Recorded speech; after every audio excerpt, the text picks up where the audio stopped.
la date d'inflexion qui a changé la trajectoire et la manière de faire, c'était la mise en service de ce complexe Mohammed VI qui a été inauguré par Sa Majesté le Roi puis du Raciste et qui porte le nom d'ailleurs de Sa Majesté le Roi et qu'on a réalisé suite aux orientations royales. Parce qu'il faut dire qu'avant,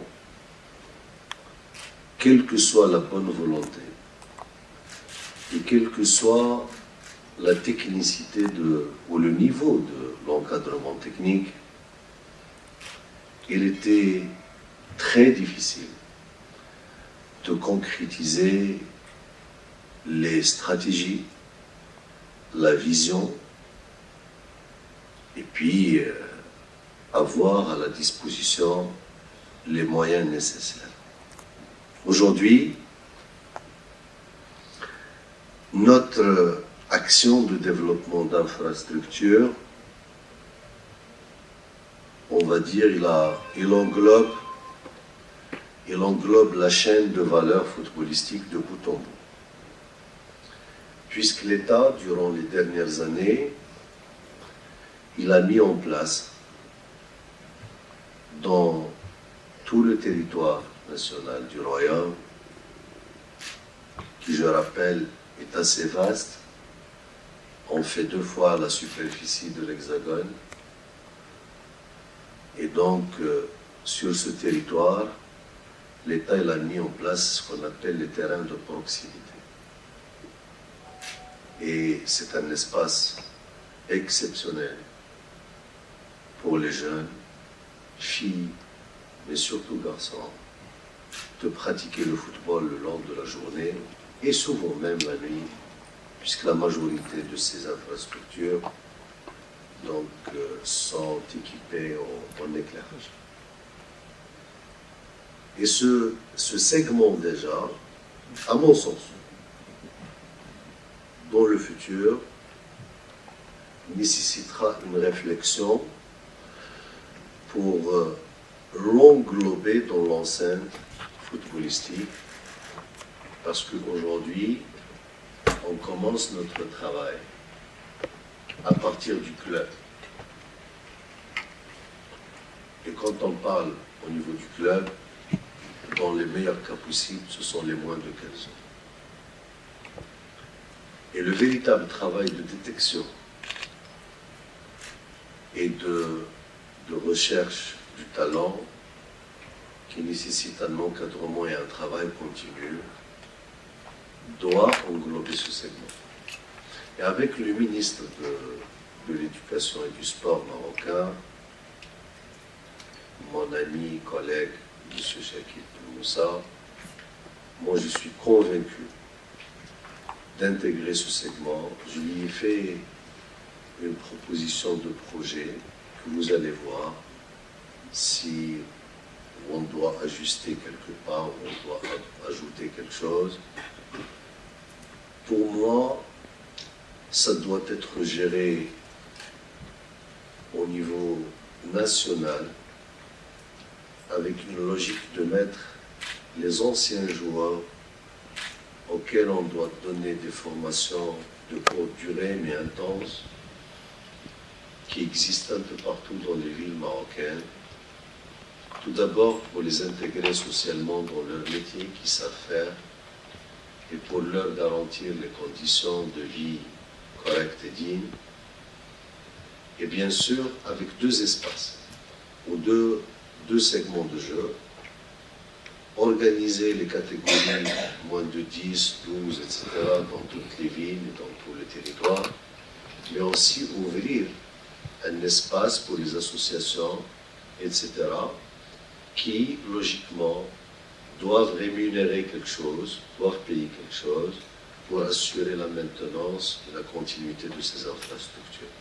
Et ce projet, donc, on est d'accord avec le ministre du Sport, je n'attendais que votre arrivée, pour le valider dans une vision globale et donc disposer, parce qu'aujourd'hui on a plus de 1000 ou 1500 de partout, ça nous donnera la possibilité donc d'inclure les 3000 anciens joueurs avec des formations, comme j'ai dit, cycliques, rapides, pour se focaliser sur la détection. Et le deuxième segment, c'est le club. Notre objectif aujourd'hui est de doter tous les clubs de centres de formation, surtout professionnels. On a fait du chemin.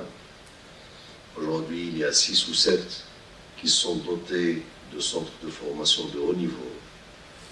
Donc le Raja en tête, avec peut-être l'un des meilleurs en Afrique, sinon le meilleur, et qui sera donc fonctionnel dans 2 ou 3 semaines.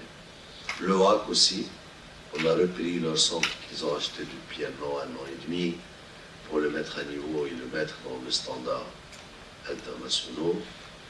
Il y a le FUS, les FA, Percan, etc. Et le reste va venir. Et là, à mon sens, et pour être honnête, peut-être que je me trompe, c'est le maillon faible. Le maillon faible, tout d'abord parce que les managers ou les présidents de clubs gèrent ces centres en tant qu'activité secondaire. Je comprends. Les présidents, ils sont là, ils sont souvent harcelés, critiqués pour les résultats des clubs première équipe. Et donc, c'est très difficile d'expliquer le travail de fond et de jeunesse. Mais, moi je pense que le travail n'est pas fait parce qu'ils ne savent pas faire. Et là, M. Chris, on aura le temps d'en discuter. Je pense que notre DTN, la Direction Technique Nationale, doit mettre en place dans l'urgence une cellule bien étoffée en compétences pour l'accompagnement et pour la gestion de ces centres de formation des clubs qui, à mon sens, c'est le véritable vivier donc du football national. Et quand je dis il faut les accompagner, tout d'abord il faut qu'on réfléchisse à des modules bien précis d'entraînement et de travail, et physique et technique, et tactique, de nos jeunes un peu partout là où ils sont, si on veut parler d'une identité de jeu. Et deuxièmement, il faut qu'ils le fassent avec le premier segment dont j'ai parlé, qui est le football de masse, et assurer la détection nécessaire. Et pour être franc avec vous, aujourd'hui, on a une organisation technique régionale qui est un peu partout dans la région. On dispose de 5 ou 6 personnes. Tout un chacun est spécialisé dans un truc. C'est-à-dire aujourd'hui, la DTN, au niveau régional, il compte peut-être 80 personnes chargées du football féminin, du développement du football de masse, de la détection des talents, etc. Et si vous voulez mon sentiment, je ne vois pas trop clair par rapport à ce rendu. Pour être honnête, c'est pas pour critiquer quiconque, ou pour dire, en tout état de cause, c'est ma conviction. Et donc ce segment, il faut l'étoffer, il faut le travailler là-dessus, le régional et au niveau des clubs. Il faut les accompagner en module, en organisation institutionnelle, leur proposer des profils et leur proposer des trucs avec un suivi, je dirais pas permanent ou fréquent, continu. Ça doit être c'est-à-dire on doit disposer d'une équipe qui du matin au soir ne s'occupe que des centres des clubs, qu'est-ce qu'ils font, qu'est-ce qu'ils ne font pas, qu'est-ce qu'il faut corriger, là où il faut aller, etc., etc. Et Évidemment, je parlais des régions. Je pense qu'on a besoin d'injecter un peu plus de compétences. Vous allez voir, avec surtout, je vais venir vous parler de l'équipe existante qui est là, pour voir l'existant, comment on peut l'améliorer. Parce que, effectivement, on veut doter toutes les régions d'un centre régional. Donc aujourd'hui, on a ouvert les centres régionaux, c'est le même dispositif d'ici en miniature, sur 5 ou 6 hectares. Donc le centre de Saïdia, il est fonctionnel. On ouvre en tout cas avant la saison, le centre de Bni Mellal, dans une autre région au centre. On est sur Belguirir pour la région de Marrakech et sur l'Ayoun au Sahara, et on continue pour doter les régions du centre. Comme ça, notre logique de développement, et c'est ce que j'ai exposé aux experts de la FIFA quand ils étaient là, parce que souvent, je parle un peu football, peu de la politique du football. Donc on commence au niveau du football de masse. Les meilleurs sont détectés et ramenés dans les clubs pour introduire ou les introduire dans le tunnel professionnel. Et quand je dis le tunnel professionnel, il faut mettre les bonnes personnes, les bons profils à la meilleure place.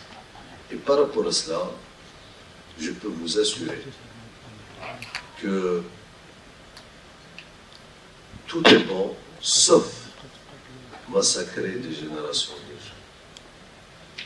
Et par la suite, logiquement, tous ces clubs doivent donner lieu à une élite régionale féminine et masculine, à tous les âges.